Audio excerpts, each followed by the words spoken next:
YS Jagan బయటకు వస్తే జన ఉప్పెన ఆయన్ను చుట్టేస్తుంది. ఏ ఊరు వెళ్ళినా ఇసుకేస్తే రాలనంత జనం వస్తున్నారు. జగన్కు లభిస్తున్న జనాదరణను చూసి కూటమి నేతలకు వణుకు మొదలైంది.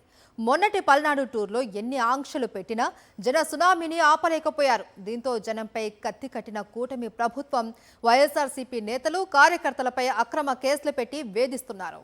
పల్నాడు జిల్లా రెంటపాళ్లలో మాజీ ముఖ్యమంత్రి వైఎస్ జగన్మోహన్ రెడ్డి టూర్ను అడ్డుకునేందుకు పోలీసుల ద్వారా కూటమి పాలకులు శత విధాలా ప్రయత్నించారు.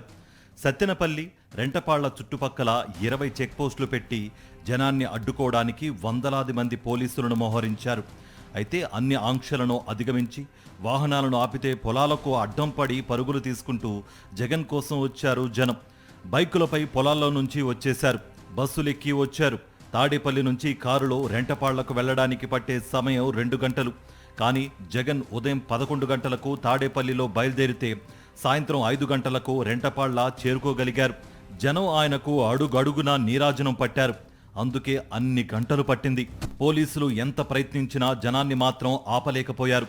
జగనన్నను చూసేందుకు ఊళ్లకు ఊళ్లే కదిలి వచ్చాయి. దీంతో పోలీస్ బ్యారికేడ్లు బదాబదలయ్యాయి. జన ప్రభంజనాన్ని చూసి బెంబేలెత్తిపోయిన కూటమి పాలకులు ఇప్పుడు సత్తెనపల్లి నియోజకవర్గంలోని వైఎస్ఆర్సీపీ నేతలు, కార్యకర్తలపై అక్రమ కేసులు పెట్టి అరెస్టు చేస్తున్నారు. బ్యారికేడ్లు పెట్టిన జనాన్ని అడ్డుకుంటున్న పోలీసులను ప్రశ్నించినందుకు మాజీ మంత్రి అంబటి రాంబాబుపై కేసు పెట్టారు. రెంటపాళ్లలో పోలీసుల వేధింపులకు బలైన నాగమల్లేశ్వరరావు విగ్రహావిష్కరణ కార్యక్రమంపై కూడా కేసు నమోదు చేశారంటే ఎంత బరితెగించారో అర్థమవుతోంది. నాగమల్లేశ్వరరావు తండ్రి వెంకటేశ్వరులు, సత్తెనపల్లి వైసీపీ ఇన్ఛార్జ్ సుధీర్ భార్గవ్ రెడ్డి, నర్సరావుపేట మాజీ ఎమ్మెల్యే గోపిరెడ్డి శ్రీనివాసరెడ్డితో పాటు మరికొంతమందిపై వివిధ సెక్షన్ల కింద కేసు నమోదు చేశారు. సత్తెనపల్లిలో భారీ స్థాయిలో కార్యకర్తలను తరలించారని, ప్రజలకు ఇబ్బందులు కలిగించారని, ట్రాఫిక్ రూల్స్ ఉల్లంఘించారని, జనాన్ని భయభ్రాంతులకు గురిచేశారని గజ్జల సుధీర్ భార్గవ్ రెడ్డి, నర్సరావుపేట మాజీ ఎమ్మెల్యే గోపిరెడ్డి శ్రీనివాసరెడ్డిలపై కేసు నమోదు చేశారు.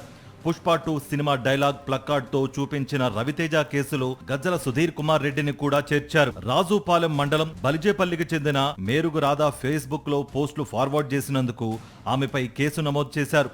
స్టేషన్కి రావాలంటూ పదే పదే ఫోన్లు చేస్తూ రాధను పోలీసులు వేధిస్తున్నారు.